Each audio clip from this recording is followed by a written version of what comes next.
Imagine getting twice as much done in half the time. Might sound impossible, but it's not. Let me show you how with my 5 game-changing productivity tips. So we're in my office, and I want to give you a little tour of this office and this place where I am super, super productive. So tip number 1, set clear daily goals. Every single day, are you clear on exactly what has to get done that day? I do this by planning the night before. So before I leave, doesn't matter if I'm leaving at 5:15, 8:15, 2 o'clock, whatever time I'm leaving the office, I'm really clear on for the next day, what are the top 3 to 5 things that I absolutely have to get done in that day?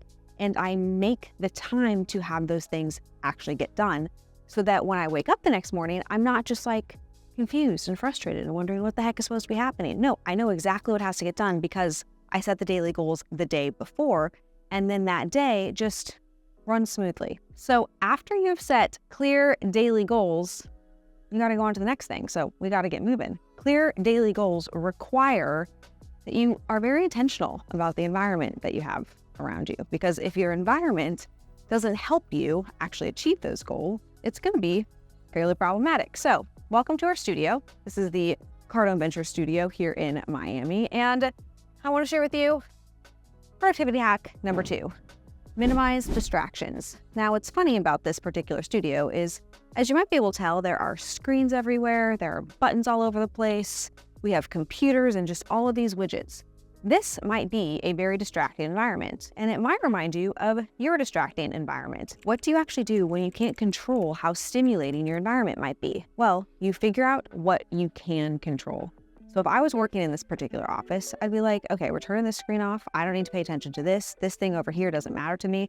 I'm turning off my Apple Watch notifications, which, to be honest with you, is something I always do. You can never notify me of anything ever on my Apple Watch because I don't want the distractions.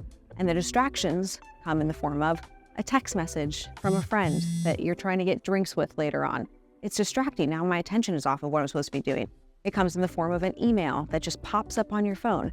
So I turn off every single one of my notifications throughout the workday, especially in those moments where I know I only have a short window to get the most important things done. All notifications gone. If somebody urgently has to get a hold of me, they can try calling twice and it'll come through, and I know then that it's really important. But then it's really important, so I have to go do those things, which all of a sudden becomes a priority. So think about how you can take control of your environment by controlling the distractions around you. You create a distraction-free environment. Even though it seems like you can't control it, you absolutely can. So back to my little office tour here in Miami. The studio has all the fun widgets, and then we have this incredible screen. This thing costs a pretty penny, but it's spectacular, and it's currently promoting Billions because I happen to have a podcast. If you are not already watching and listening to the podcast, you should definitely do that. But back to the productivity tip. See, you gotta minimize distractions or else you just start talking about other random things.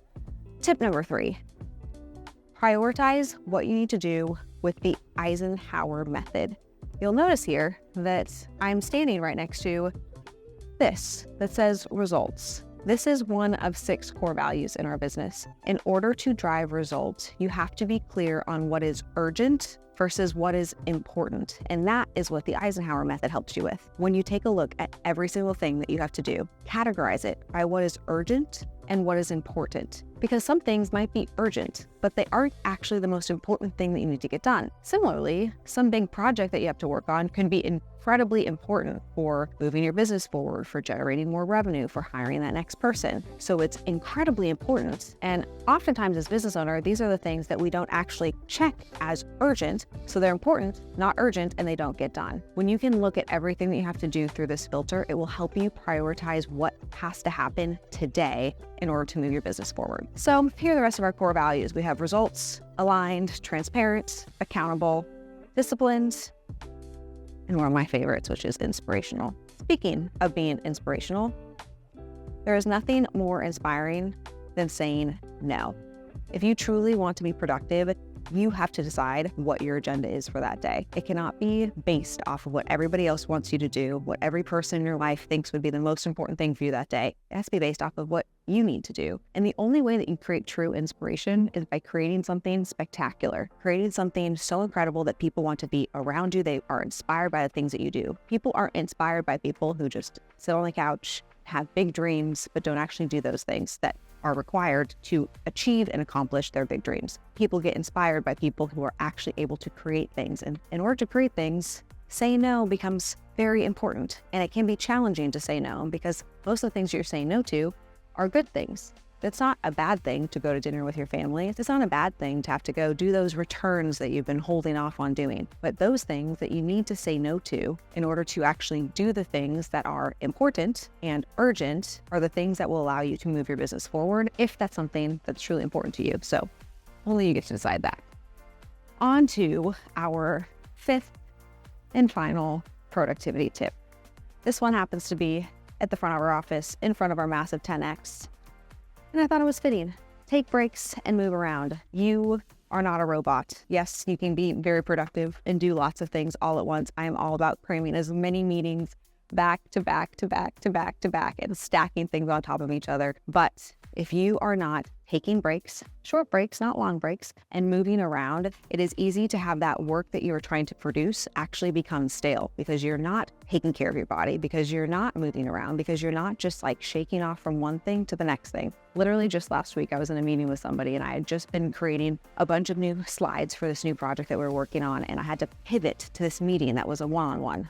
Not a super ideal way to have to pivot coming off of this creative thing and into this like really heavy thing. So I asked the team member that I was having this one-on-one with, I was like, I just need 30 seconds. You should practice this. Just say, I just need 30 seconds.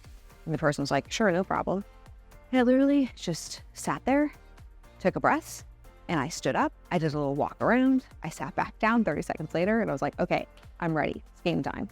So taking breaks, moving around, help you reset to getting the next thing done so that you're actually able to do it at the level that you need to do it, that you need to accomplish it at. It's not you half-assing it. It's not you giving part of your brain to the activity. You are fully locked and loaded to get that next thing done, which is the essence of being productive. Now, I am curious to know, what is your favorite productivity hack?